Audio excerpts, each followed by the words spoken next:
All right, it's a couple minutes after 6, so let's go ahead and get started. Thanks everyone for joining us for meeting number 3 of the Near Southeast Steering Committee. I will be brief so we can get into the equity training here. So as I sent out on the agenda, we've got Dante James here to do equity training with us, and then we should have a little bit of time left over at the end of that, and we'll talk a bit about equity in our neighborhood plans after that.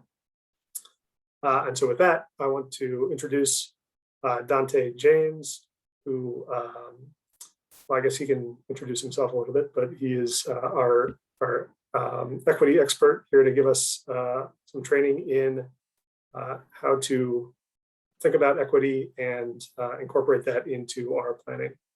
And so with that, I will hand it over to Dante. Thank you, Scott, and good evening, everyone. Pleasure to be here. As Scott said, my name is Dante James. I am one of the co-founders of the Gemini Group, and this is the work that we do around the country with state and local government, higher ed, K-12, nonprofit, for-profit organizations, just across the board to really help organizations understand and infuse the concepts of equity into their work, and most specifically, starting with racial equity. Because our focus is addressing those who are the most impacted in this country. And it's our position, and we'll attempt to demonstrate to you why and how in just a moment, that there's been nothing as impactful in this country as is race, nor continues to be. Gender is probably a close second. And so I've done this work with all of Denver's planning department, and I don't know, a month or so ago, did this for the Southeast neighborhood group. So happy to do this here with you. And unless you've been living under a rock, you can't really hide from the concepts or the discussions that have been going on in this country around race, racial equity, critical race theory, all of those things. And I would suggest that what your role is so important, because you're dealing with a number of things as this plan and these plans across the city roll out. Everything from just loss of community culture and what that means to how do we look at investment? How do we look at where there has been disinvestment in communities? What do we do with renters versus homeowners, and affordable housing and voluntary displacement? All of those things, I would suggest, are probably under your purview on some level. So this is just such an important conversation, and I'm glad to be able to be here and just share some thoughts with you, and hopefully engage in a conversation dialogue. It's not my intention to sit up here and preach to you for the next couple of hours. I have a PowerPoint that I'll share, but also unshare it as much as possible, because it's certainly have found it to be much more engaging when we can actually talk to each other, which is why I would certainly encourage you to please turn on your cameras, because it's just much easier to have a conversation with a face than a blank black screen. And so the conversation, as I said, is most specifically founded in race, but we start there, but we don't stop there, because intersectionality of identities is so important, because we all carry multiple identities, and some of us carry multiple marginalized identities. And what does that mean? What does that look like? And this is not certainly a black-white conversation or a white versus everybody else conversation. The conversation really is around the dominant culture in this country. And in this country, the dominant culture is straight, white, Christian, able-bodied, and man. And then so how does that dominant culture paradigm impact and affect everything and everyone not within it? And so understanding that most trainings will tell you that they're going to create a safe space for you. Safety looks different for everybody. So certainly I don't promise you that, but hopefully it's a space that's comfortable enough for you to step into the conversation, or maybe a brave space where you can step in enough and be vulnerable in a conversation that maybe you haven't had before, or had in this way or this depth before. So and it is designed to be a conversation. Scott called me the resident expert. That's fine, but also I'm a recovering attorney, so I love a good debate. So would be happy to and hope that you can offer your thoughts, challenges, disagreements, other things like that. Because if I can't explain and offer other examples of why I say what I say, you shouldn't be listening to me in the first place. So would hope that there's a comfort level to be able to do that. So that's kind of the introductory kind of spiel. So I'm going to share the screen and we can get started. And I'll hope to leave, as Scott said, questions or opportunity for time and questions at the end, as then you step into your discussions broadly. Hopefully there is no IT issues, but happy to know if there's somebody who's an IT expert on the call. So anyway, first slide. But as I said, this is a conversation founded in race, which is often, not even often, most of the time, the most difficult conversation to have. It's easier to talk about poverty. It's easier to talk about gender. It's easier to talk about LGBTQ now. But for this conversation, as I do it, there's no sense of blame or any sense that somebody should feel guilty about anything. Hopefully the idea is about understanding how to take responsibility to make things better, not accept any blame for the way things are, because they've been around a whole lot longer than anybody on this call. So really it's just about how do we do better? Once we know better, we do better. So how do we do that? What we're going to try to get to this evening is just some of the root causes of racial inequities and government's complicity in that creation and maintenance. And government has been complicit and explicit in creating the racism that exists across this country. And we'll demonstrate that in just a minute. But then how do you identify them? And then what kind of strategies do you use to reduce or eliminate them across all identities? And then institutional bias. We'll talk a little bit about that. Most of this conversation is around institutional and systemic bias and racism. The one piece that'll be more personal is around implicit bias. We'll do a little bit of conversation around the implicit bias, and we all have it. But how do you recognize it? What do you do with it? But then more importantly, institutions have bias, and you are working on behalf of the institution of Denver city government. And so how do we begin to recognize what biases may exist in that context? So first, I just want to say this. Racial equity, this conversation, certainly as I talk about it, is not a partisan issue. It's been hijacked to become a partisan issue, but it shouldn't be, certainly in this context and conversation, because the idea in the conversation is around how are we ensuring that we are best serving all the residents of the city, and specifically Northeast, where your focus is. But it's not, it shouldn't be a partisan issue. Like I said, it's been hijacked to be so. But how can we talk about this in the best interest of all who we are serving is the real conversation. So I don't think yes, I do. So there's a brief video that I'm going to show. It just kind of explains the differences between institutional, systemic, interpersonal racism. And so it explains it much faster and much better than I. So we're just going to watch this and then we'll keep going. Moving the race conversation forward.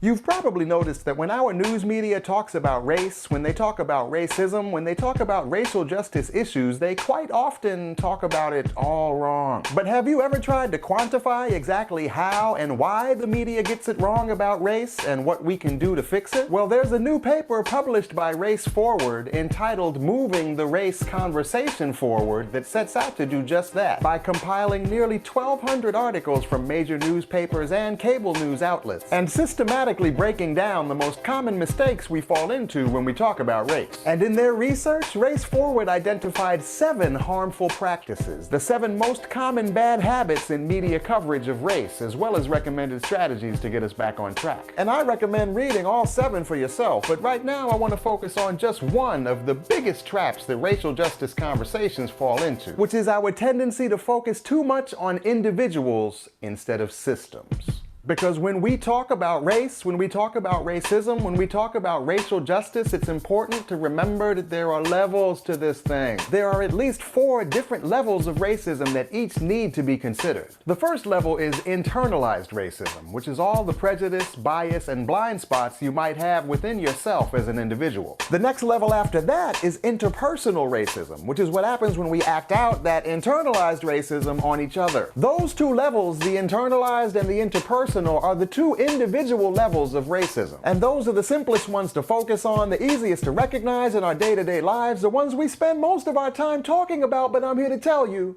there's something else. Systemic racism. Once you get past those individual levels, first of all, you have to deal with institutional racism. The racist policies and discriminatory practices in schools and workplaces and government agencies that routinely produce unjust outcomes for people of color. And when you step beyond that level, you have structural racism, the unjust racist patterns and practices that play out across the institutions that make up our society. The individual and systemic levels of racism are both important, both necessary to reckon with, and they're both usually interrelated. But if you want a real, fully clear-sighted conversation on racial justice, you have to be talking about both levels. And one of the most common ways we fail to see the big picture on race is by failing to think about systemic racism, by failing to be systemically aware. In their research, Race Forward found that our media coverage far too often falls into that trap. They found that approximately 2/3 of race-focused media coverage fails to consider how systemic racism factors into the story. 2/3 of their coverage of race fails to be systemically aware. And that is a problem. When we constantly focus only on individual stories, it distorts our sense of how racism works. It encourages us to see racism only as the product of overt, intentional racist acts by individuals that can be fixed simply by shaming and correcting those individual defects. And it encourages us to see individual stories of transcending racism as proof that there is no more racism. That if we have a black president and Oprah is a billionaire, then there must not be anything else to talk about. And any problems that other people of color still face must be due to deficiencies on their part. It must be a problem with them instead of a problem with the system. And that is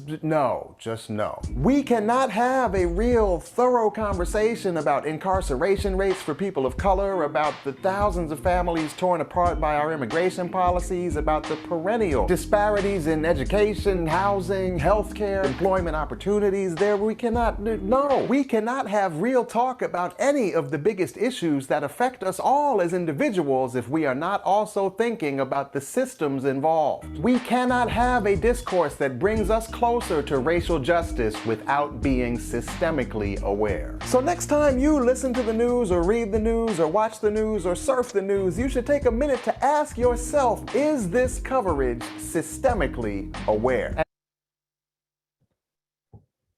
So hopefully that was helpful in kind of delineating the differences between institutional, systemic, interpersonal, et cetera. So just briefly, I would ask you to think about maybe some examples in the media most recently or in the last 4 or 5 years where there's been a focus on the individual as opposed to looking at some of the systemic issues that might be at play. And I'll give you an example to kick it off. I would suggest Colin Kaepernick as that example. The focus was on him. He took a knee. He's anti-patriotic. He's anti-military. He's anti-police. He's anti-flag, all those things. But there was no look at understanding of the systemic issues that he was really taking a knee to address. So the focus remained on him individually, as opposed to the systems and institutions of policing that he was really trying to call attention to. So any other kind of thoughts or examples come to mind in that context?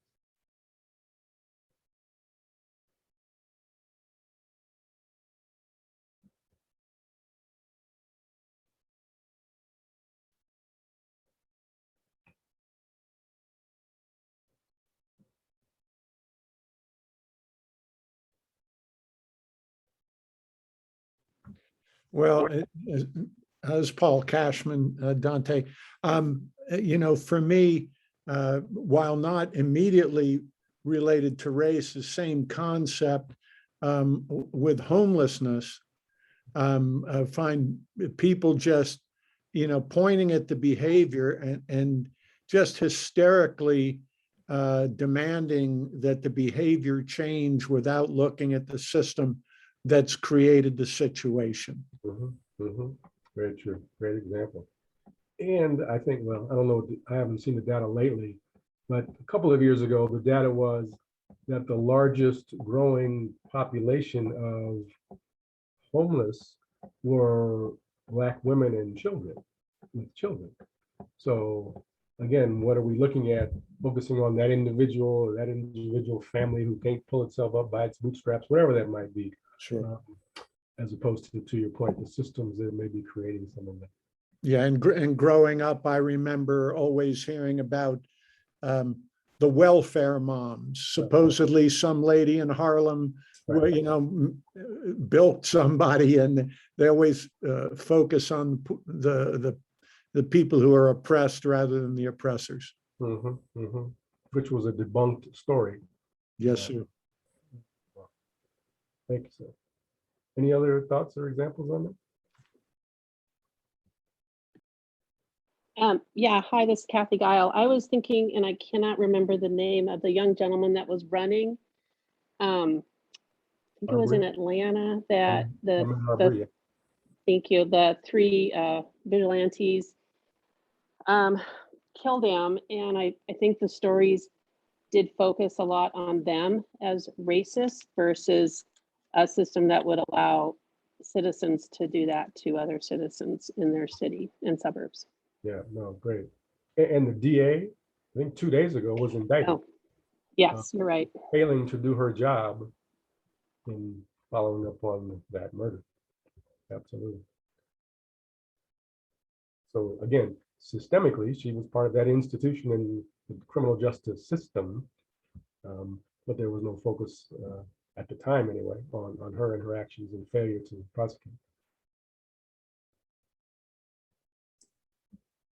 So good example. So I think we all have the idea that there needs to be a greater focus on the institution or systems in place that may be creating or a reason for what the root causes of some of those issues really are, as opposed to, it's just much easier to focus on one individual and point a finger than it is to take a systemic look at some of these issues.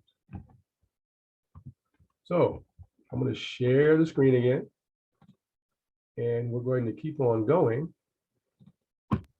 And what we're going to do is have a conversation as soon as I can move this along. There we go. Why do we need to focus on race? As I said, let's focus on poverty, because if we fix poverty, then of course we'll fix everything. Or let's focus on gender because women still don't make what men make. Or let's focus on LGBTQIA because you can still be not hired or fired for being gay. All of which absolutely need to be addressed. But again, it's just our position that there's been nothing as impactful as is race, nor continues to be. And in this context, it's government's role to fix some of this because government created so much of it.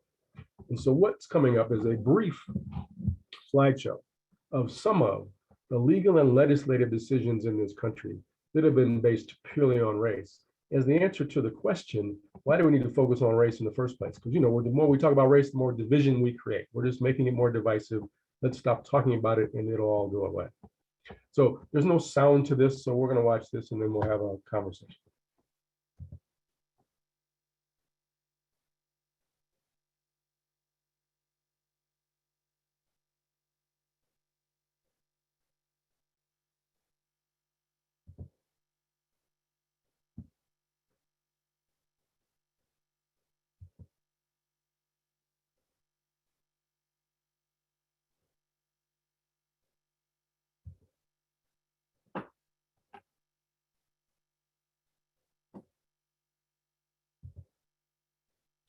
We put this in here to demonstrate this was just not some Southern issue.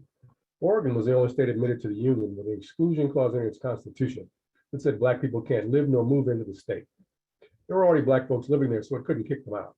So it then passed what it called the Lash Law, which just said you can live here, but we'll just whip you twice a year until you decide to leave. It wasn't removed from Oregon's constitution, though it's technically legal for Black folks to move into the state until 1926. If you don't know what a mulatto is someone who's half black, half white.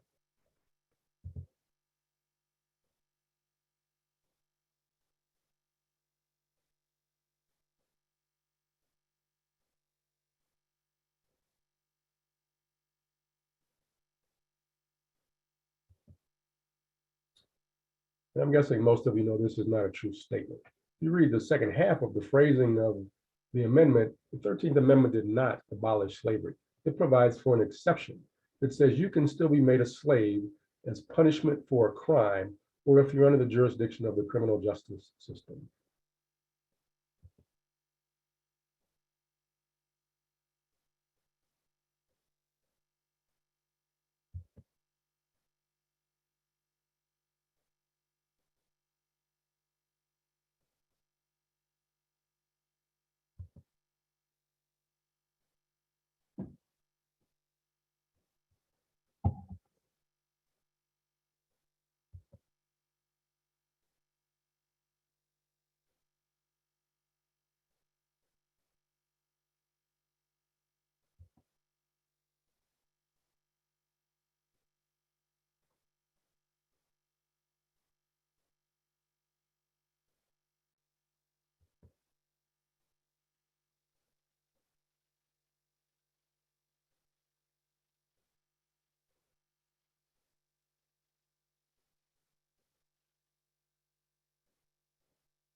They were civilized because they were the largest 5 tribes that had been herded onto reservations.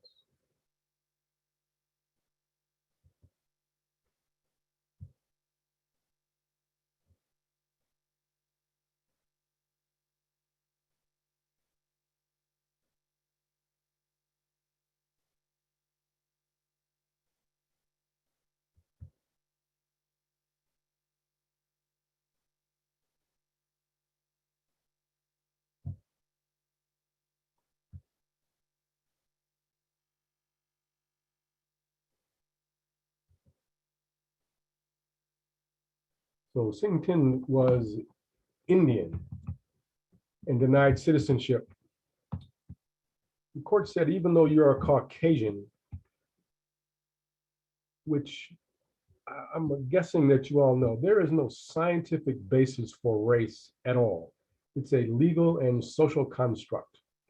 But by racial classification, even though there's no science behind it, Indians are considered Caucasian. So the Supreme Court had essentially screwed itself the year before.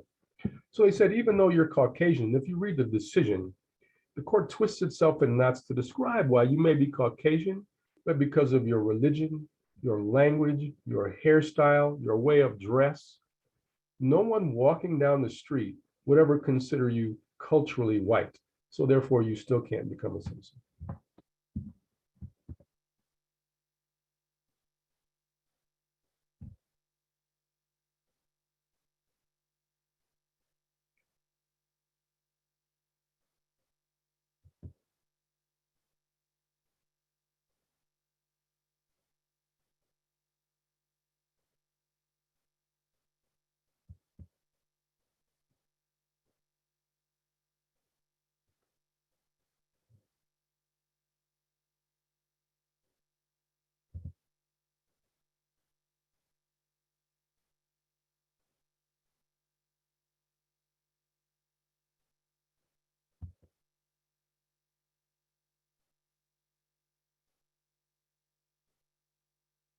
One of which was here in Colorado.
Which family with a living relative who was in the concentration camps received $20,000?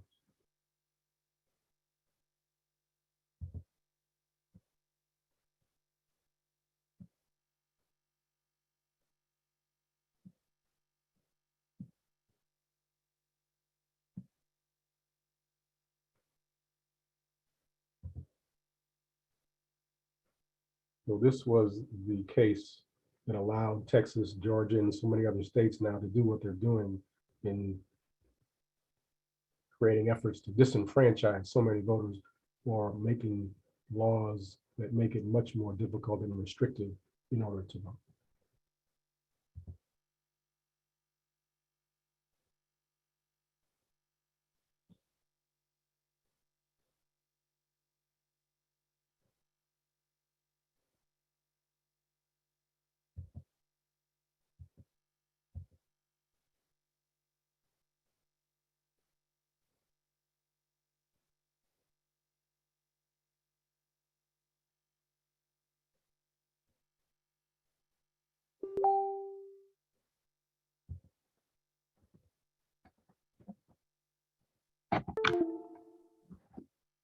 So it was believed that in the 20s and early 30s in Colorado, that 50% of all white men over the age of 21 were KKK members.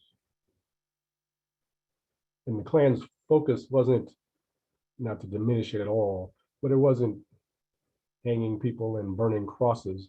It was infiltrating itself into systems of criminal justice, politics, and other things systemically in its infiltration.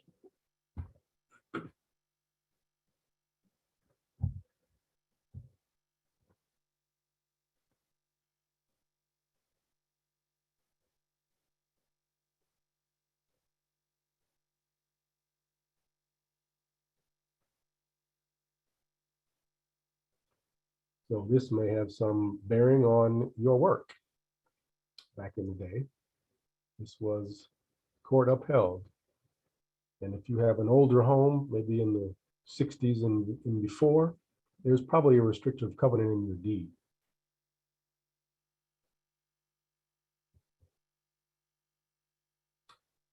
And I know you can't read the article, but this was a case where a woman was trying to get herself legally declared an octoroon, which would mean that she would be considered 1/8 Black, so that she could marry the Black man whom she loved. Interestingly enough, the judge in this case was two-time Denver mayor and KKK member Ben Stapleton, who ruled against her.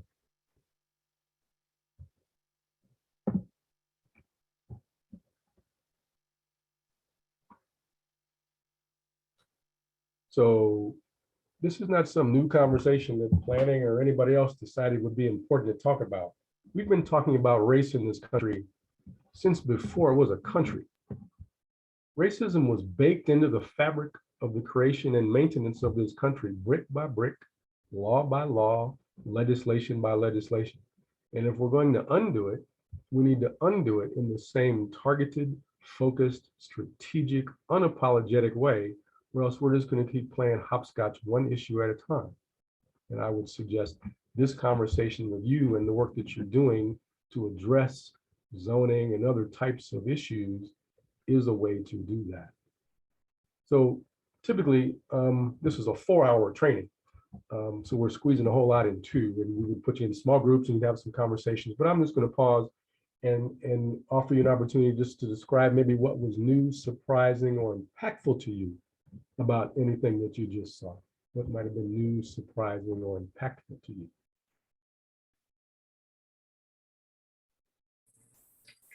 I would say nothing was new or surprising, but I don't know if I've ever seen it laid out in such a way that it was much more impactful. Thank you for that. I didn't know that the KKK had a big presence in Colorado, so that was very interesting. And you know, when we look at the trajectory and as you saw, the gutting of the Voting Rights Act has just happened within the last decade. it seems as if we're got the car in reverse. One step forward and 2 steps back, or 2 forward, 1 back, depends on which way you want to look at it. But, yeah. There's a professor at Princeton, Dr. Michael Eric Dyson, who describes us as living in the United States of amnesia, because we just keep doing and repeating because we never learn our own lessons. Certainly because most of this history is not really taught in schools. That's a whole nother conversation. And we work a lot with school districts around the state and country, and hate mail and hate voicemails that we get because we are creating division and brainwashing their children around critical race theory is just egregious. It's just egregious.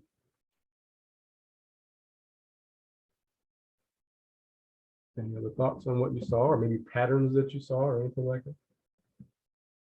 I think the pattern is just that the scapegoating never changes. It's like the targets kind of shift back and forth depending on whoever's threatening the dominant group, but it doesn't, the conversation doesn't change. Mm-hmm.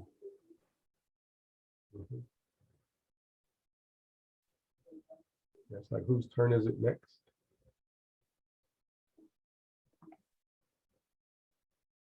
And I would suggest a couple things, that all of what you saw is based on the fear of loss, and that fear of loss is the fear of loss of power, fear of loss of influence, and the protection of whiteness. You know, I'll use the example of the Loving versus Virginia and the ban on interracial marriage, which is not really what it was. You could be Chinese and marry somebody who was Black and you weren't going to jail, but you cannot be someone who was not white and marry somebody who was white and then you're going to jail. So it really was about protecting and defending the concept and purity of whiteness all the way from the very beginning in the late 1600s, when the word was first used. And it was designed as a wedge issue between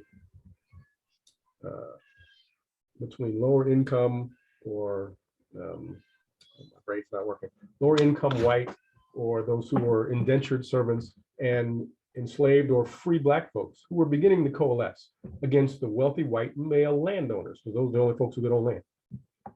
And a coalition was beginning, and a way to divide that was to create a hierarchy, that even though you were the same social or economic status as a white person, or even maybe lesser than, we're going to create a concept of hierarchy of whiteness that no matter where you stand in the system of economics and class, you are still above every person of color. And that's how this was created, and it was first utilized to do just that. One piece of legislation that wasn't in your list, your comprehensive list, was the Interstate Highway Act, and how because of a variety of influential people, we built highways into the middle of inner cities and caused a huge demarcation between neighborhoods and services and opportunities. Mm-hmm. And you see a move in city planning and in the philosophy of city planning to get around that, but we still have I-70 going right through our neighborhood, and that's a shame. That's a great example. Thank you. Yeah, and I know you're being facetious. It's certainly not a comprehensive list, because we could do that all day. Yeah, exactly. We could do it all day. We could talk about sundown towns in Colorado. There's any number of additional things that we could talk about. And so I'll just say that, oh, I'm sorry, go ahead. Can you elaborate on that? Because that's what I was just getting ready to mention. And I'm sure there are folks here that have lived here their whole entire life and don't know what a sundown town is. And I was just about to say, you know, Colorado Springs, Golden, Louisville, there's a number of them. You know, I'm from Central Illinois. I've been here going on 13 years and planning to leave here soon. that, people think Colorado's so liberal and blue, and no, Colorado's very racist. No, thank you. So a sundown town, if you don't know, had signs up and ordinances that said, if you were a person of color, if you were Chinese, if you were Indian, if you were Asian, if you any number of things, Black, you could not be in town after the sun went down, or if you were lucky, you would only be arrested.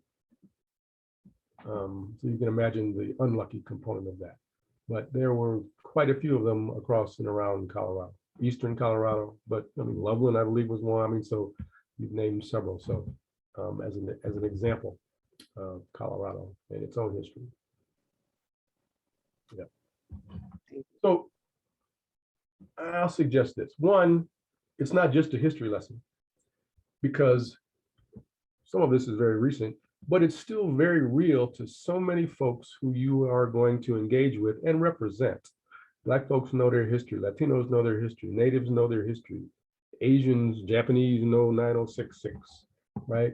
I've spoken with Japanese who have family members who were in concentration camps. I've spoken with Native folks who were in Indian boarding schools. And if you don't know what those are, you should, because they've been in the news lately, certainly in Canada, what they called residential schools. And the last number I saw was over 5,000 kids found buried on the grounds of the residential schools because of the horrific treatment and abuse that they suffered. And now the investigation going on is in this country for the exact same reasons. And they're not so recent. The last one in Canada that ran as in kidnapping kids from reservations and sending them there so that they could have their culture, their language, their religion, their nativeness stripped from them so they could become better servants to the dominant culture. In Canada, closed in 1996. The last one in the United States run that way, closed in Utah in 1985. So it's not just a history lesson because it's so real to so many folks. I mean, my father died before he could legally take his white wife to Arkansas to visit his family. So folks know their history and it's still very personal. And so the concept of, trust me because I'm from the government doesn't really work, because you have a built-in trust barrier with so many communities that you had nothing to do with. But you still need to understand and recognize that it may exist, and you may have some extra work to do to rebuild that trust, again, that you had nothing to do with. And so how does that factor into how we consider what we do and how we do it? Okay, any final thoughts before I keep right on going?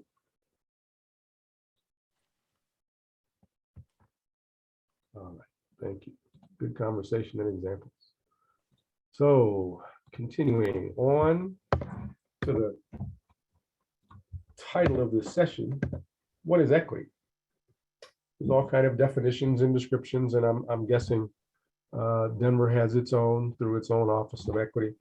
Now, Kim is gone now, so I don't know who's running that and what's going on, but I'm sure there's a definition somewhere.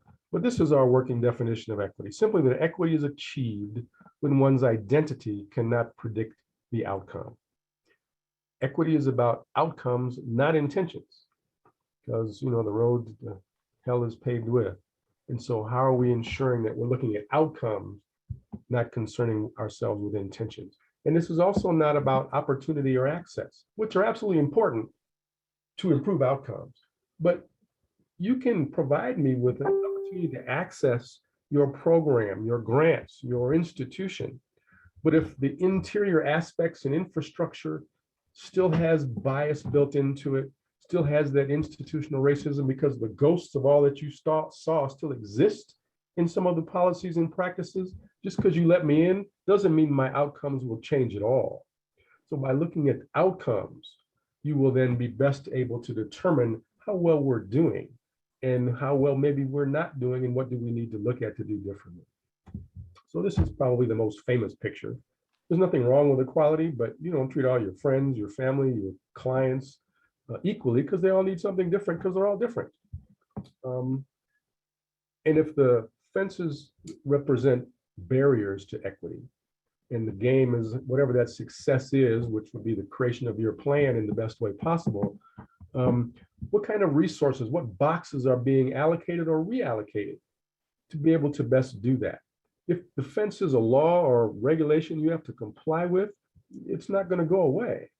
But you might be able to shrink it, maybe make it see-through by how you arrange or rearrange those boxes, be it time, be it dollars, be it the permitting office on the west side that opens up on Wednesday night from 6 to 8. So I don't have to figure out how to come downtown during the day and park and all of those things. So how can we look at it from an equity perspective on how those boxes are best presented to residents?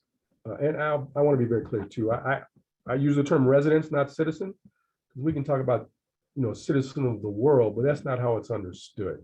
We serve all the residents of northeast of the city and county of Denver. And so when we utilize language that might be the Citizens Advisory Committee, or we're serving all the citizens, some folks will feel left out or excluded, or you're not talking about me because I'm not a citizen. And so how are we using language that is most inclusive in doing what we do? And just another way to take a look at equity, you can, all the bikes downtown, the scooters and the cars are all the same, and not everybody can go utilize those. We can give everybody a bike, or we can give everybody a bike that might fit them. We can give everybody shoes, or we can give people shoes that fit. And so you'll see the bike sharing and the car sharing and the scooters downtown in the central core, but you're not going to find them in Swansea, Elyria. I don't think they're out in Green Valley Ranch. So often geography can be used as a proxy for race. So different ways to look at how we are ensuring equity, sometimes just by looking at geography, which is often or can be a component of what you're evaluating and talking about as you work on the plan process. So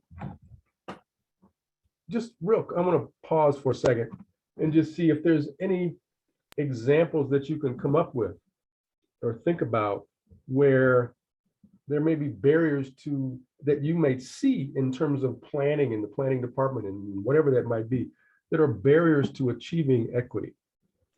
What some of those fences might be that you are going to evaluate or you're thinking about you need to evaluate.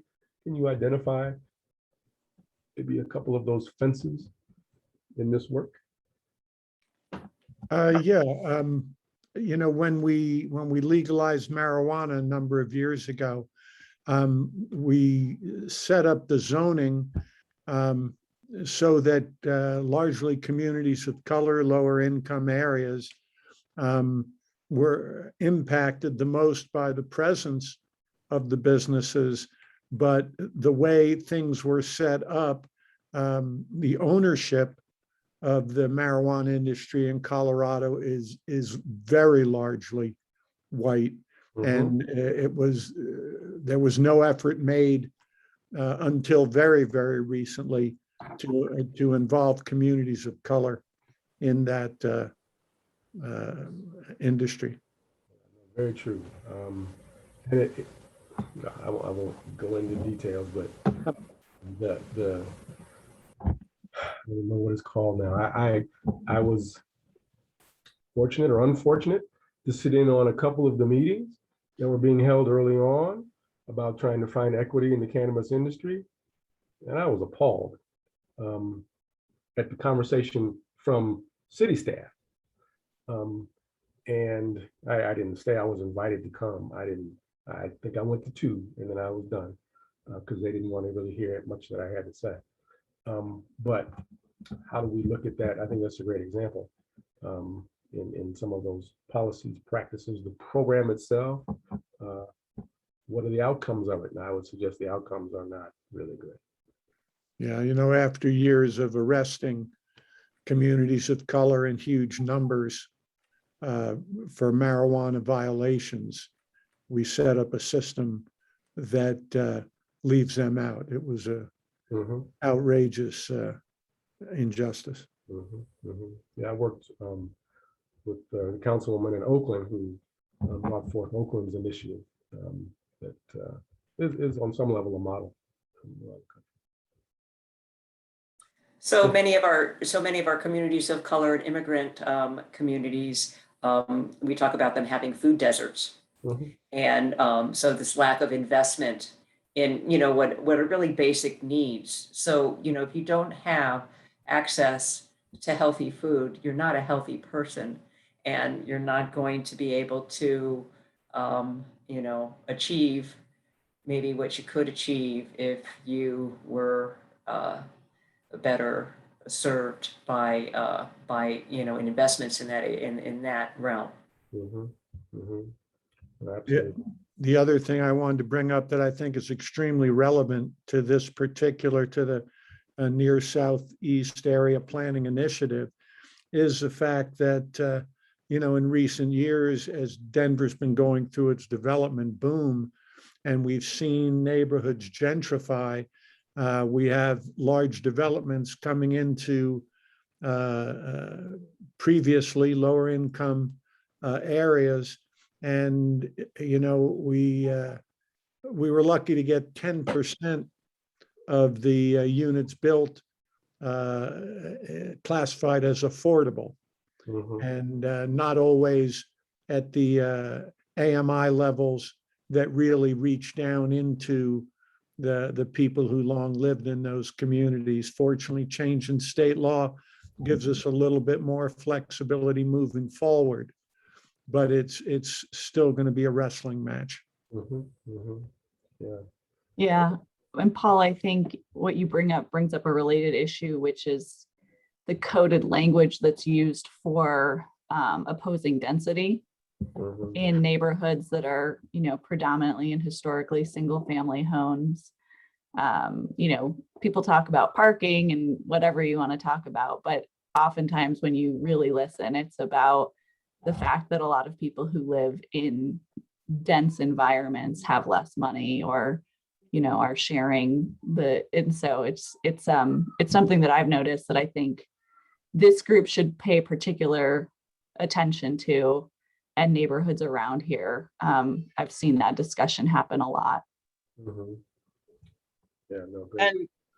And on piggyback to what Lisa said about food deserts, then you have to look at those communities, especially even ours, and going up to Colfax, that they don't have grocery stores with affordable food, but there's mini markets with Mhm. high price things, Yeah.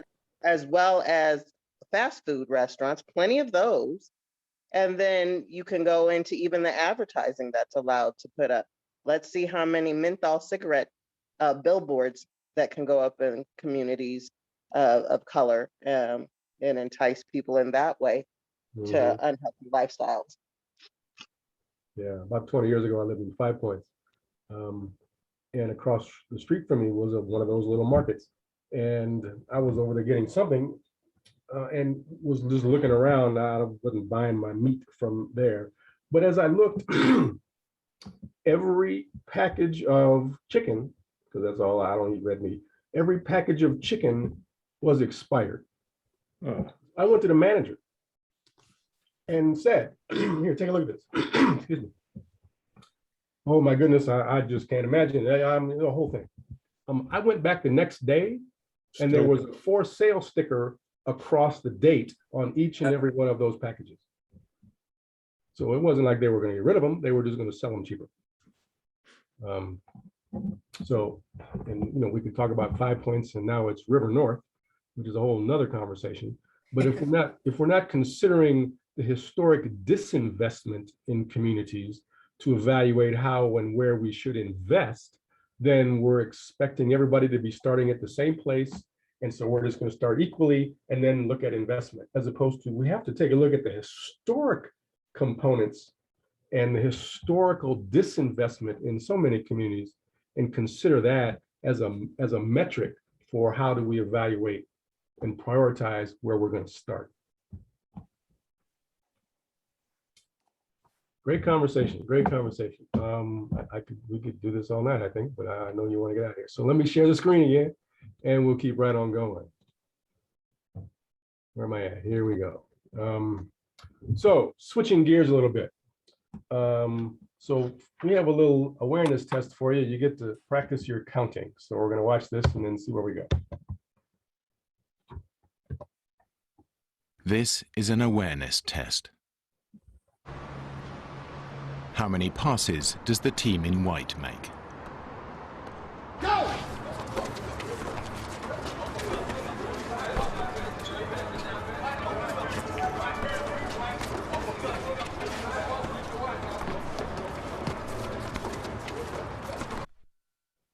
The answer is 13. Everybody get it? But did you see the moonwalking bear?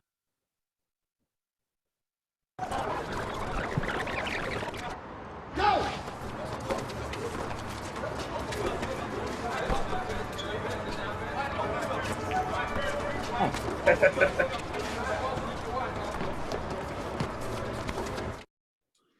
So to the point, if you're not looking for something, you really won't see it. You are primed to look at those players in white passing the ball. And so you missed that, if you want to really call that moonwalking, which I wouldn't, the moonwalking bear, then we're not looking, we're not seeing because we're not looking. And so what do we then do with that? And what are we talking about? We're really talking about bias, because that's what bias is. If we don't recognize our own biases, they just exist and they just run wild. But simply bias in this context is just the tendency to favor or disfavor how we evaluate one group or its members in relation to another. And most specifically, implicit biases don't necessarily align with who we say we are. You know, we walk on the bus and subconsciously, we're not going to sit next to this person, we'll sit over here. But we would never say we would do that. But that's what cognitive dissonance is, right? This is who I believe I am, but this is sometimes what my actions demonstrate that I am. And that's the hardest conversation to have as we begin to look at our own biases. And we all have them because they've been baked into that lizard part of our brain since before we knew how to make fire. We had to evaluate and determine who or what was friend or foe. And we did that in milliseconds. And we still do it on some level. It just impacts very differently.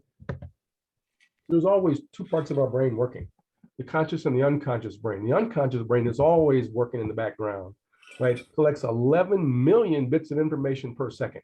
It's operating at lightning speed, when in fact, the conscious brain is only processing 40 bits. So we can focus and consciously, deliberately spend our effort in evaluating and doing the work that we're doing. So that means that most, if not the majority by a long shot, of the decisions we make are governed by our unconscious mind. So there's some examples that we're going to talk about, just a couple in this context of types of bias. There's dozens and dozens and dozens of types of bias, but just a couple we'll talk about that might be relevant to your work. Affinity bias.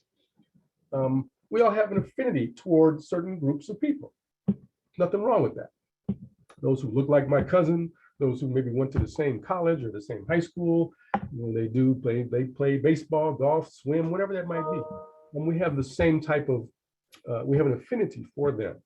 And you often see this in recruitment hiring, but also in some of the work that government does, because it's who gets the benefit of the doubt, because we know them because they're kind of like us. So therefore they must be like X because they're like us.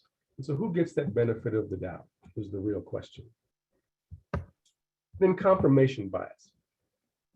It's not normal to seek out information that contradicts what we believe. So we don't typically do that unless we just really want to yell at the TV and watch the alternative news station. So it's a tendency to seek out what already confirms what we believe. And so you see this certainly in performance evaluations. When you're looking for more errors or expecting more errors, you'll find them. But when you're expecting less, you won't see as many. So if there's an assumption about the folks who live in this area of the city, then we will find those things that confirm what we believe about that part of the city. So that confirmation bias just plays into so much of how we do what we do. So I'm going to just pause for a second and ask you if you might see how either affinity bias or confirmation bias may play out in in the work that you're going to be doing, or that you see maybe that the work that the city is doing in general? Where do you see maybe those two biases play out?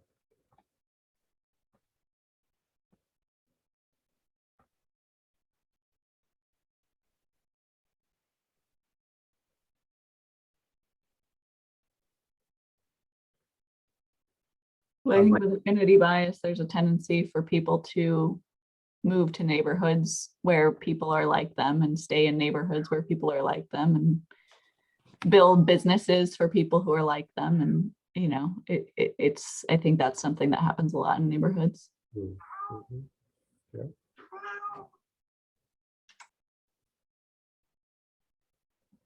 Sometimes on the flip side, you see and hear people, well, I want to move to this area because it's so diverse and I want my children to be a part of that diversity, et cetera. And then they get there and the church is too loud on a Wednesday night, or the folks are barbecuing in the park on a Sunday when they're not supposed to technically. So you move there, but you want everyone to assimilate to you as opposed to the other way around. You don't want to become part of the community where you're moving because it's doing things different than you're accustomed to. So then it becomes a more difficult interaction.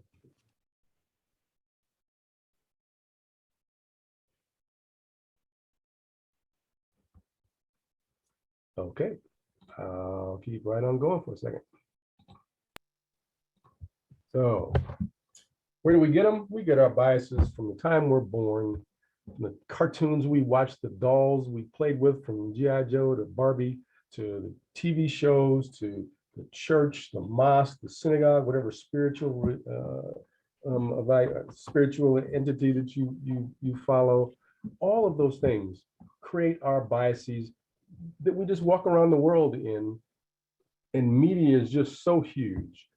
Social media, media is just so huge in either creating or maintaining the biases that we have. And so I'm going to show just a couple examples of some biases and then one final video and then we'll pause. So most of these are fairly recent, within the last 5 years, except for maybe one. So Nivea has done some outrageous stuff over the years. This was their actual advertisement. White is purity is a pretty clear statement of something. But then on the other side, if I have an afro and a goatee, apparently I am uncivilized. And so until I shave that off, put on a white shirt, a V-neck, maybe some wingtips, I am uncivilized. And what that has to do with skin cream, I can't really tell you. Fox News versus Fox News Latino, how two different, the same stations are framing two different stories. So the top story by Fox News Latino is a story about scholarship money for an undocumented student. Fox News US bottom story is about money for illegals. Same story, same picture, different framing. Probably one of the more famous ones, this was after Katrina. Two pictures of folks doing the exact same thing. The top story says a young man walks through chest-deep floodwater after looting a grocery store. The bottom picture is a young white couple. It says two residents wade through chest-deep floodwater after finding bread and soda from the local grocery store. So if you're Black, you're looting and probably a thug. If you're white doing the exact same thing, you're just surviving. So again, how do these media stories and pictures and ads continue to propagate the biases that exist around? So what's up next is a 26-second video clip from a Washington, D.C. morning show in 2016. So we're going to watch this and have a conversation.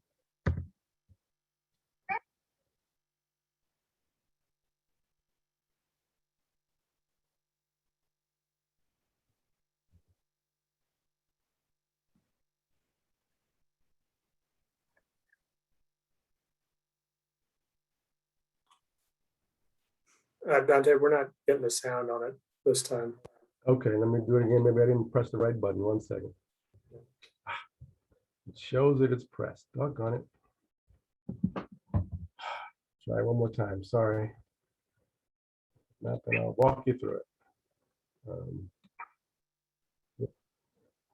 Stop.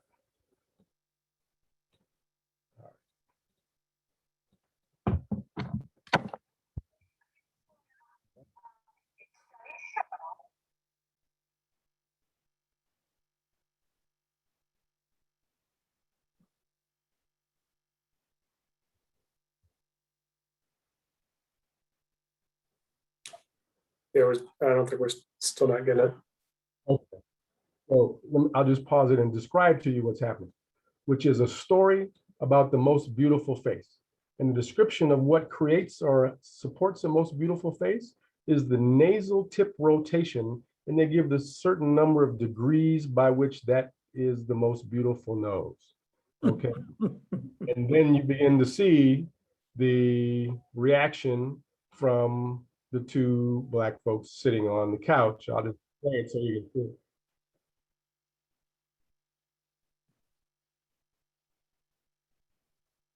Okay, so you have the visual, and that's the story. It's about the most beautiful face and the most beautiful nose supporting the most beautiful face. So as egregiously amusing as that may be, what's so ridiculous is the obliviousness of the two white co-hosts sitting on the couch with their Black colleagues who can't nor would want to aspire to what they're describing as the most beautiful face. The camera person knew it was a messed up story because they knew who to pan to get a reaction. And no one asked either the Black man or the Black woman to present this story. So I would suggest this has little to do with bias and is an example of white supremacy. And by that, I mean just this.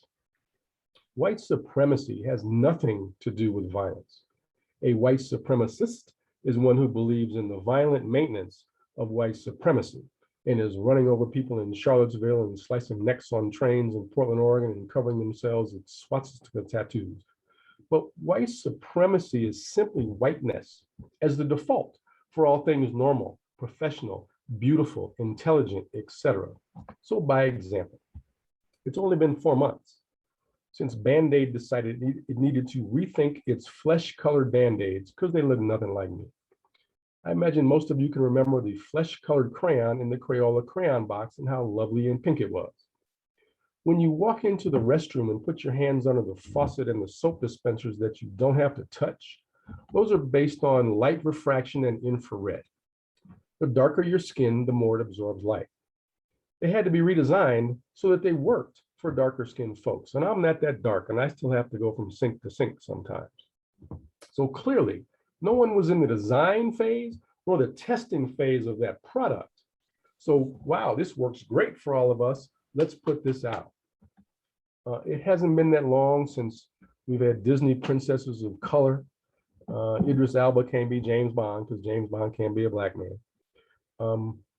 Colorado is one of 5 states that had to pass what's called the Crown Act to protect against discrimination, the way that hair grows out of Black folks' heads, most specifically Black women who want to wear their hair naturally or with locks or braids, whatever that might be. Because the courts have said you cannot hire someone or fire them for being unprofessional if their hairstyle differs from the norm. There's no need for legislation for a blonde ponytail. And so I tell you, somebody go down to the bottom of the screen and click on the reactions and put the thumbs up or applause or raise your hand or do something in that of that nature. Somebody just post it up on the top. Just click on one of the reactions. There we go. Okay, so you see what they look like. Nice little yellow hands, which is great. They just look nothing like me. And so I and folks of color have to figure out how to go into our settings so that we can put up something that represents us. Same with my phone. If I want to send a text with a thumbs up that looks like me, I got to figure out how to go and do that. So now, as silly and innocuous as that example may be, it's just one of many, many, many that demonstrate how folks of color have to do something extra to have themselves represented or feel represented, or just say, you know, I don't even feel like messing with it. Where we have to do something extra to become part of that norm, right? We can talk about artificial intelligence and facial recognition that consistently misidentifies darker skinned folks. Just last week, Facebook apologized because you watch a video on Facebook and then something will pop up to say, if you'd like to watch more videos like this, click here. Well, there was a video had Black folks in it, and after it came up a screen that said, if you want to watch more videos of primates, click here. Last week that they apologized for. Again, facial recognition is horrific because it wasn't designed to recognize. So again, examples that have nothing to do with violence that represent what white supremacy really is. And I would argue that most of the debates and arguments that occur around the phrasing are because people don't understand what it really is. So as triggering as that is, I would suggest that how do we do our evaluation so that we're not coming from that dominant culture, whiteness as default paradigm, so that we can be as inclusive and considering of other folks as possible. But I'll just pause and see if there's other thoughts, examples, disagreements, or other examples. We've heard some other examples on lots of different calls about when we talk about makeup. Rihanna is now a billionaire because she created a line of makeup for darker skinned women that it didn't really exist before. So again, another example that has nothing to do with it. So I'll just pause and see if there's any thoughts. Here in Denver, just about 3-4 years back, I had to have a conversation with a certain DPS official about not classifying kids of color as gifted and talented. And she twisted her mouth and said to me, well, we just don't consider it. I was like, really? So a student of color can be in honors classes, but yet you don't consider them for gifted and talented status and those accommodations. Nope, not at all. So I had to put in the work to get my son classified as gifted and talented and open up opportunities. Yeah, it hasn't been that long. Somebody may be able to remember for me that because my son went to East, it's probably been 15 years ago now. The students walked out of East because of the lack of Black and brown students in the gifted and talented program.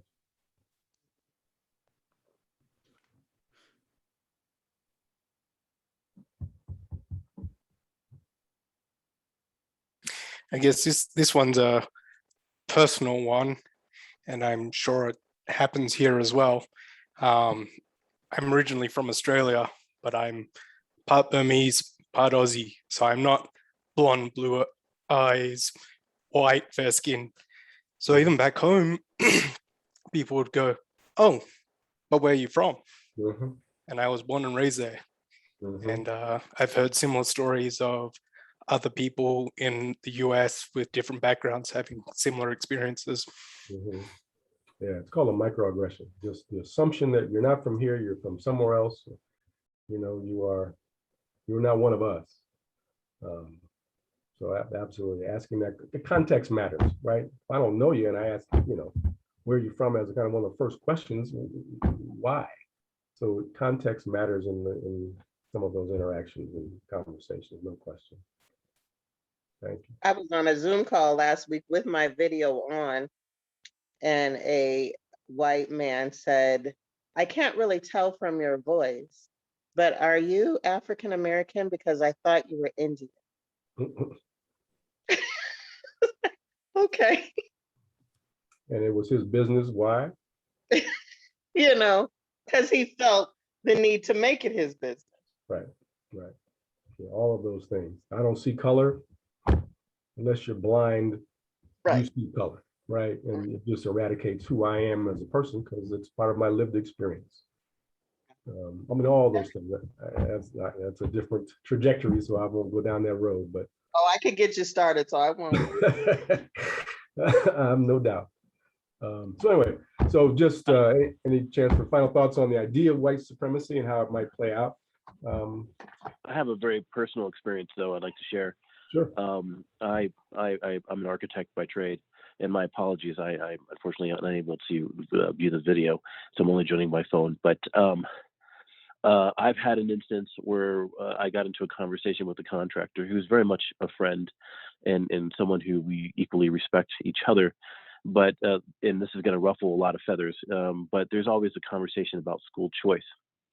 And my wife, who's a vice principal, both her and I, living in Virginia Village, really made it a concerted effort to make sure that our kids were in the local school. And the reasoning behind my colleagues' means of pulling his children out of our local district and moving him to another is because he wanted his children to be in a like environment. Meaning he wanted them to obviously be around children that I guess were reflective of his kind of origin. So. No, absolutely. Yeah, the coded language. Yeah. Yeah. And I'll just add similarly, I had a daughter 2 years ago who, for some reason, popped out very blonde and blue-eyed. And she looks nothing like me or her dad, other than that she's white. And what's been striking to me, and definitely has made me reflect on my privilege that I just, only notice this now, is how many people comment. Like, people constantly say how pretty she is, and they specifically say how pretty her blonde hair and blue eyes are. And it's been really shocking to me, the number of strangers that say that to me. Conversely, I have a nephew who is adopted, who is half Black, and nobody ever says that when we're out in public, and it's just like really, really striking how much people comment on that just freely. Yeah, people are very free in making comments sometimes. No question. Yeah. I guess what I would just throw in, a personal situation in my life. My son-in-law is Black, and he's a principal of a private school down in Atlanta. And last time I was visiting, we were talking about this general topic, and I was just relating the little bits of prejudice that I felt as a kid and as an adult growing up as a Jew. And it was mainly in my travels down south. I felt like I stood out a bit. And James's response was, when was the last time you were standing at a bar waiting for a drink and someone tapped you on the shoulder asking when you were going to serve their table? And that was fairly illustrative for me. Because it's not that white folks haven't had issues and been discriminated against or felt, ostracized or whatever, but none of that was as a result of their skin color. Right. And that's the distinction. Yep. That's the distinction. All right, perfect conversation and time for a 5-minute break. And then we'll come back and look at some impacts and then what do we do with all this information? So let's take 5 and we'll see you back at 20 after.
All right, welcome back. Welcome back. Well, hopefully you got a chance to stretch your legs, get that glass of wine, and come right on back. So we're going to share the screen and take you down the home stretch. So let's see. Was it here? I think it was. There we go. So now let's take a look at some of the impacts and then what do we begin to do. So impacts certainly as it relates to specifically the area that you're working in. Zoning, as an example. Exclusionary zoning laws place restrictions on the types of homes that can be built, such as minimum lot size requirements, square footage requirements, prohibitions on multifamily homes, limits on the heights of buildings. All of those things can be impactful to specifically people of color. And how does zoning discriminate? Again, large lot size zoning, single family, citizen opposition or resident opposition, and discretionary approvals. The definitions of family, who gets to live together? What's a nuclear family anymore? Right? That definition has been changing over time significantly, and it may be different culturally than not. So how do we look at the cultural implications of who or what is family? There are racial impacts to this. They have a profound impact on just social welfare because it's important where people live. I mean, we know it is important where people live. But then if you look at some of the impacts to that and who's kept out of certain neighborhoods or who can be closer to certain schools, et cetera, you can see the outcomes for children, lower standardized test scores, which by themselves are inequitable, but that's a whole nother conversation. And then just greater social inequities over time. When I used to live in, I said 5 points, I used to live in Park Hill. I couldn't afford to buy back in Park Hill if I tried. In the same home that I used to live in on 23rd and Dexter. Again, what else do we see? Those things called heat islands because the tree canopy is gone or disappearing. There's more concrete, there's more parking lots, all those things. So the heat for particular neighborhoods can be substantially higher, even 2 to 3 degrees higher makes a difference over time. And then some other things. How do we design the rules so it is possible to build a starter home or to have starter homes be built, right? What different areas are accommodating their fair share of housing developments? I think, Councilman, you talked about, low-income housing or affordable housing, what that is and where can you build it? What are the types of those developments existing and how do we create the rules and opportunities for them to exist? And can other people besides developers build rental housing? And what are the requirements of developers in the first place? And I was working for the mayor in Portland, Oregon for 6 years and came back I went in 2012, came back in the end of 2017. Denver was a different city in just that short period of time. Denver was a different city. Certainly just driving around downtown, driving around 5 Points, driving around on the west side, just different areas. It's a different city. And I won't comment on whether I think that's good or bad, but it's certainly a different city. And so regulations matter. When you see those lands zoned for single family homes, detached family homes, we know who typically is the largest share of homeowners in those areas. And there's a lower share of Black and Latino residents in those areas. And we talked about the coded language, right? Quote unquote citizen, opposition to developments, predict the exclusion of Black and Latino residents. And some of the language that gets used, well, we want to maintain the character of our neighborhood, the flavor. Well, we don't want overcrowding, right? We have to think of who lives here, who's historically lived here. We want to maintain that character. Well, that's why I left XYZ, because I wanted to come here because of this character of this neighborhood. So all those coded words and that coded language, it has an impact subliminally and is heard very specifically by folks of color quite often. So what do we do? Again, we can give examples of things all day, but what do we begin to do? Certainly as it relates to our own personal biases, there's all kinds of studies and examples of what you do and how you place yourself in situations where you begin to see things that counter the stereotypes you believe, et cetera. But simply here's what I say. Have the second thought, because you're going to have your first thought based on whatever bias or stereotype you may believe or not even know that you hold, but you're going to have your first thought. What's more important is to have the second thought that maybe asks you where that first dumbass thought came from. Is it based in anything in reality? Is it based on, again, the cartoons I watched as a kid, the conversation I had with my crazy uncle 2 weeks ago? Is it based on, what is it based on? Because if you don't have the second thought, your first thought will always rule the day. And so in terms of an organization, how do we begin to counter and become an equitable anti-racist, not just a non-racist, but anti-racist, which means you're actively doing something. I have enough allies who sit over in the corner or come tell me after the meeting, man, I really feel, I feel for you. I heard what happened. I got enough of those. I need an ally or an accomplice or a co-conspirator who's going to get in trouble with me or on my behalf because maybe I'm not there. And so how do we begin to recognize what to do and how to do it? So this is one way. Certainly you just have to raise the initial collective understanding and awareness about what institutional racism is, what's unconscious bias, what is institutional bias, which are some of the things that we were describing with just zoning, and what those impacts are. And then how do we begin to evaluate the everyday decisions or the decisions going to be made in your planning process, and how do we ensure that they are unbiased? And then again, to do this work, you have to do it courageously, unapologetically, and strategically, to deliberately work to create and maintain a culture shift so that we're eliminating harm. And that's difficult to do. And I always tell folks, if you can't explain why there needs to be a focus on race, don't start the work. Because when you stutter in your answer, folks are going to assume, see, why are we even doing this? Because they can't even explain it to me. So it's not really that important.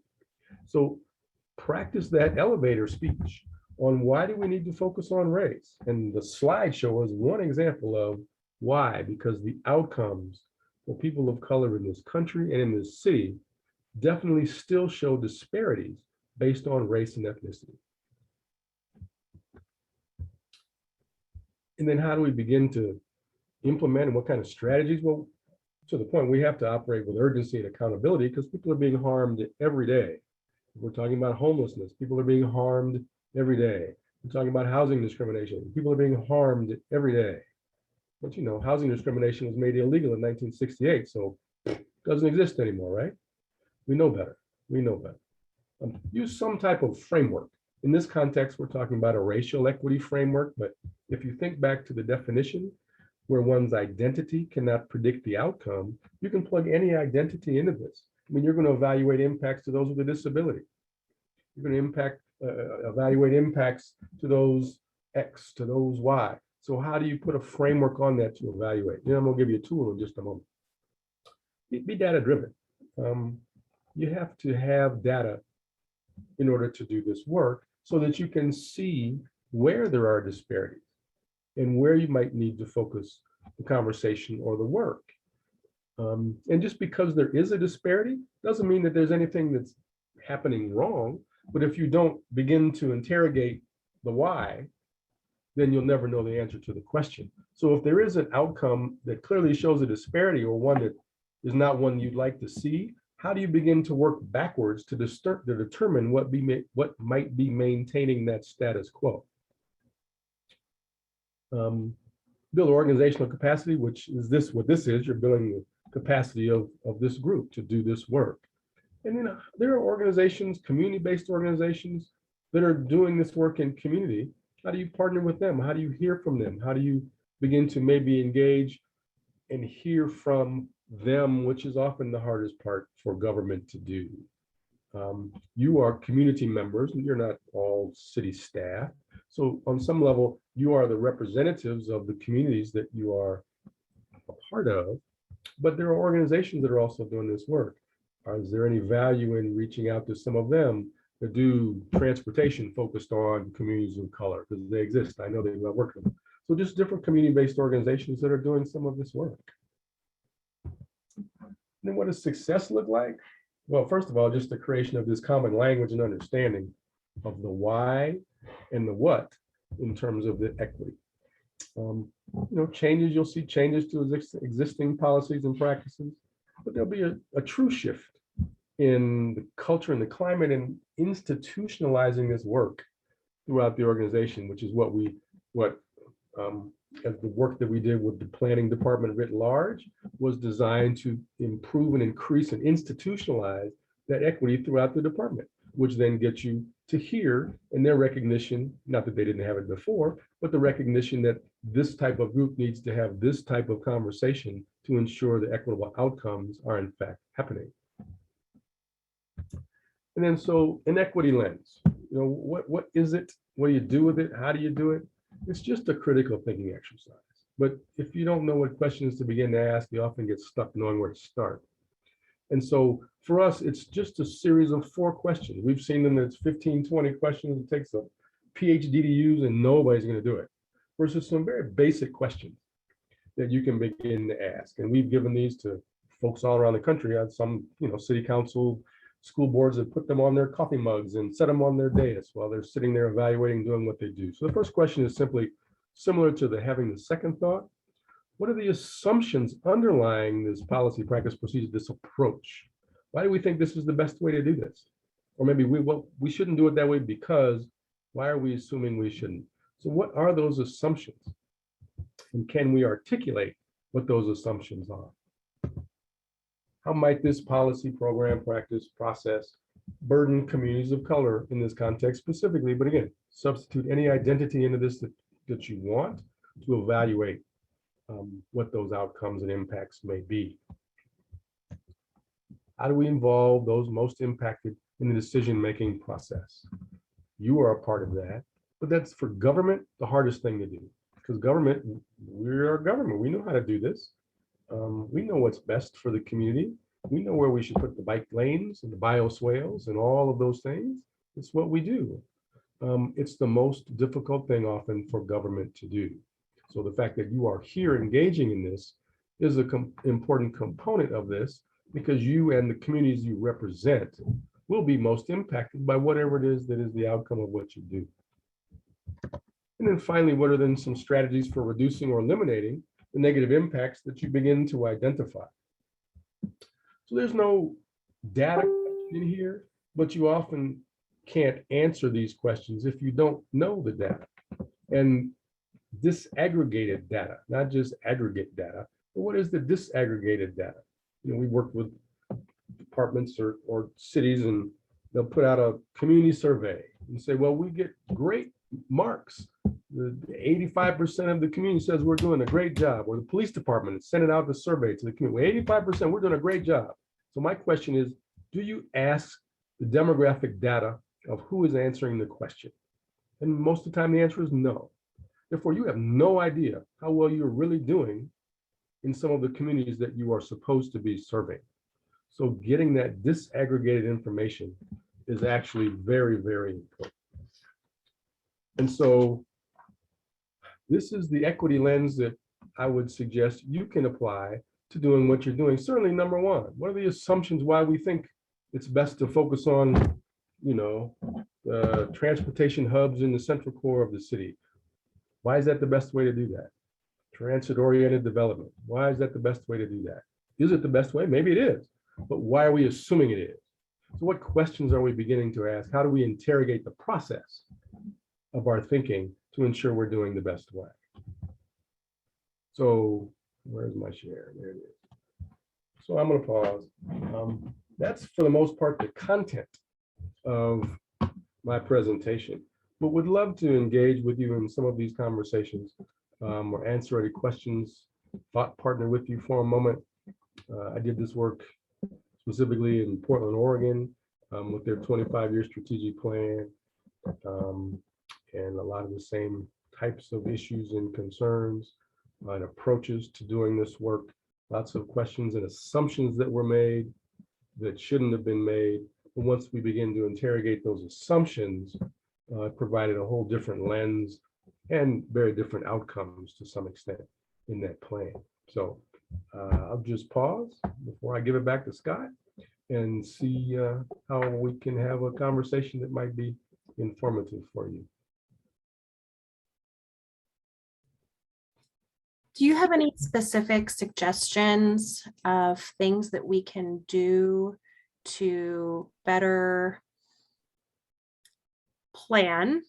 I know that's a broad question, but do you have, in all of the time you've done work with groups like ours, have you ever come across any really specific ideas that can really help us be better? I guess one is, I guess I'll repeat myself, but how are we considering what we do from the perspective of those who we are not?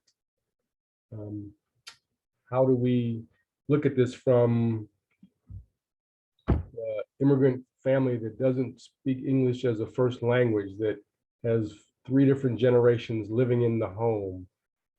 How might our conversation benefit or burden a community, a family like that? So really looking at those who might be most impacted, because nobody on, I'm guessing nobody on this committee that doesn't represent anybody on this committee. And that's an assumption on my part. So if I'm wrong, please correct me. But so how are we bringing that thought, that consideration into our conversations as it relates to transportation, as it relates to housing, as it relates to, you know, lot size, and what are we going to do with those things? How do we engage with RTD, and what might be the impact and engagement with RTD if we do this? All those kinds of questions from the perspective of folks who maybe are struggling more than us. And so how do we take a look at that? And how do we communicate what we do and how we do it? You know, bike lanes are just the kind of the prime picture of gentrification. And when I first got to Portland, it had blown up significantly because they were going to put in what was the historically black side of town, literally bike lanes and bioswales, because that was the new move for everybody. And the community was saying, you haven't come here in decades, and you have disinvested in us for decades, and now you want to give us bike lanes. That's not what we need. So how are we hearing from the community on what the community really needs? And I know that's what many of you are supposed to bring to this conversation. But I would also suggest that there are folks who are not on this committee who can still bring their perspective to this conversation. But how do we hear it is the real question. That's a very long answer to a short question, and I hope helped answer it. So I was wondering how we could bring the concepts into like some of the neighborhoods that are in this area plan are fairly established and built out. Yep. So I can see, you know, from a development standpoint, trying to incorporate all of these ideas, you know, with the zoning and things like that. But if your subdivision is more or less built out, how do we bring these ideas of equity into our established neighborhoods? Yeah, I mean, do you allow RDUs? I mean, what are you considering? Is it RDU? I forget the acronym. Is that what it is? RDU? ADU? ADU, thank you. Yeah. So are those going to be considered? I mean, people are struggling. Just because I got a nice house doesn't mean I'm not still struggling. So how might that be a component? The demographics may impact that answer, but how do we consider different ways? The automatic assumptions of what we will not allow from a zoning perspective in developments or in neighborhoods are based on what? And that's just not a rhetorical question. That would be a question we would ask. What are these based on? Why can we not do this in this neighborhood? Or what can we bring into this that provides greater opportunity sometimes for folks to come into the neighborhood? And I would also suggest one thing that I've helped cities do is change the concept of neighborhood associations. Because typically what we have seen over time is folks move into a maybe historically depressed or historically marginalized community before the gentrification comes. And then they know the process, they become part of the neighborhood association, and other folks just been living there for years and doing what they do. And so now folks who are not historically from that neighborhood are making all the decisions about that neighborhood. So neighborhood associations, can it be the old Catholic Latino church that still exists there and people come back to go to church on Sundays, but they don't live there anymore? But maybe the church can be considered a neighborhood association. So different ways to look at who gets to represent a particular community. I'm not sure I particularly answered your question, Lisa, but looking at what we can do differently in a neighborhood based on the assumptions of what we've said we can't do or what we can do. How do we interrogate those assumptions? Judy? I'm from an area that is largely multifamily covenant controlled communities. About 1,700 units here where I represent the neighborhood association. But I happen to know that this particular area out here has many, many apartments, a lot of apartment areas with single family zoning in amongst it.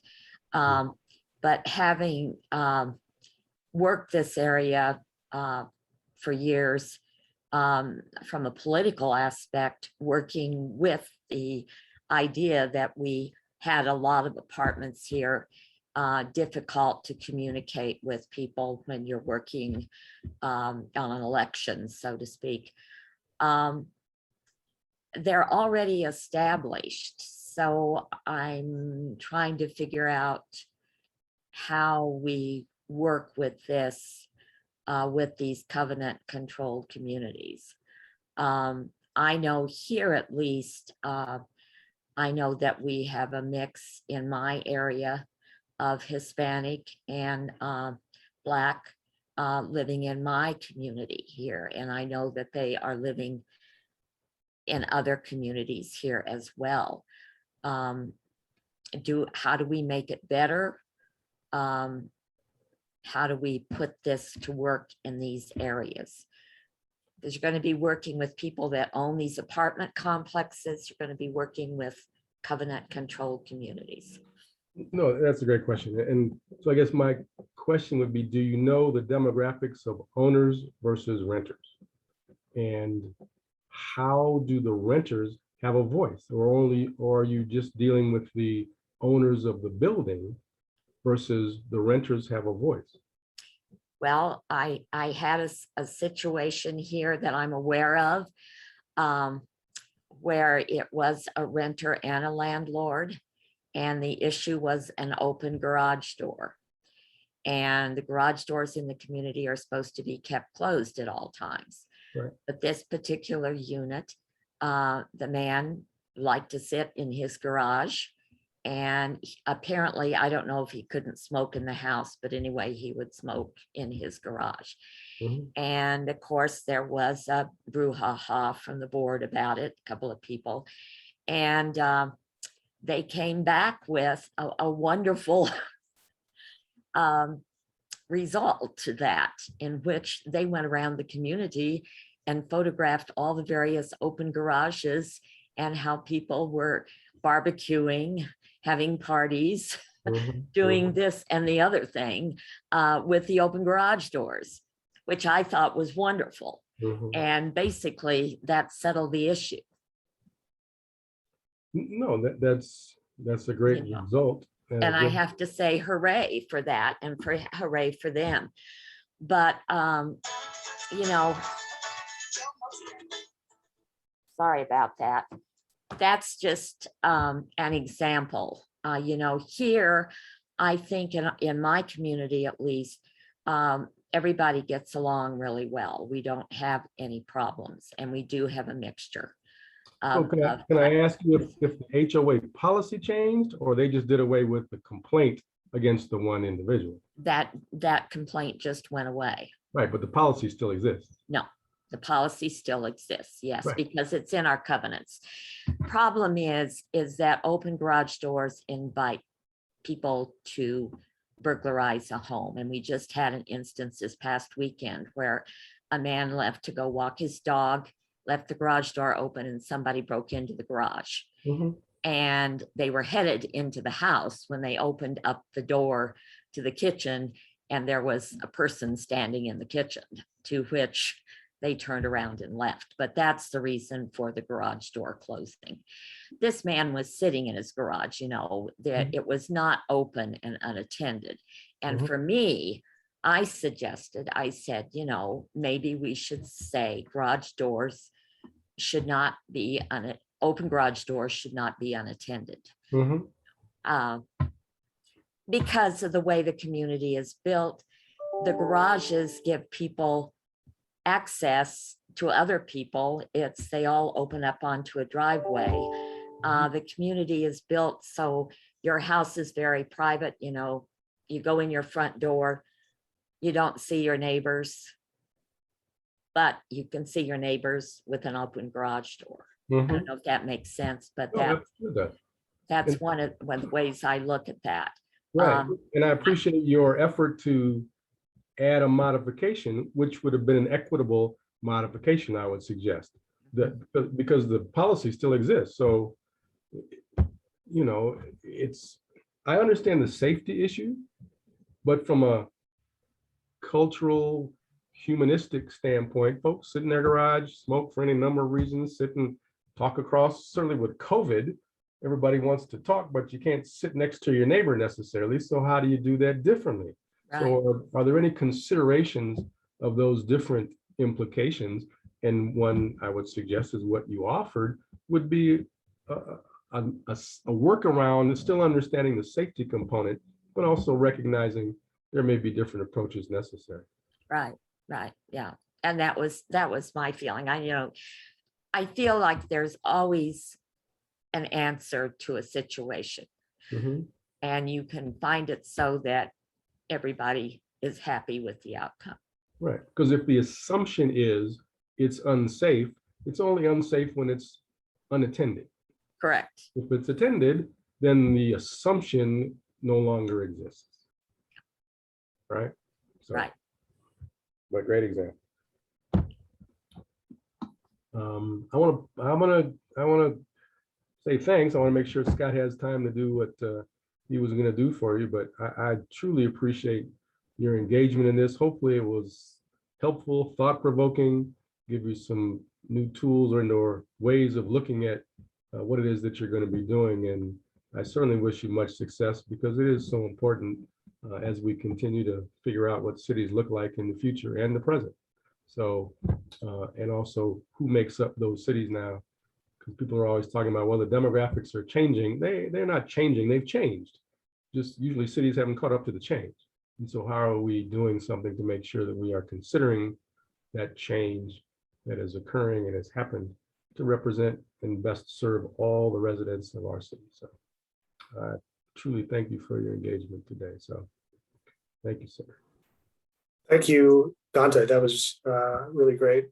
And thank you, everyone on the committee, for engaging with this and all your great questions and conversation. So really appreciate that. I think since we have just about 10 minutes left before we're supposed to end, why don't we push our discussion of equity in the neighborhood plans to next time. That'll give us a month to sort of think about this and mull it over, and then we can have a little more follow-up discussion next month about how we're, as we started to talk about here, how we're actually going to use this in our planning process and in developing the plan. So if anyone has any more questions or comments, we got a couple more minutes. Otherwise, we can end a few minutes early. So we'll leave it open for anyone to pipe up. I have a question. Dante mentioned inviting a group to come in and help us with the engagement through our process. Does the city have access to an outfit that would be able to be good at that for us and help us out with that? Yeah, and that's part of our consultant team that we are still working on getting under contract. Unfortunately, it's taken longer than we had anticipated, but as part of their team, they have experts in engagement and experts in sort of equitable engagement and reaching folks that have not traditionally participated in city processes like plans. And so, yeah, that's definitely something we are working on and will be dedicating resources to with our consultant budget.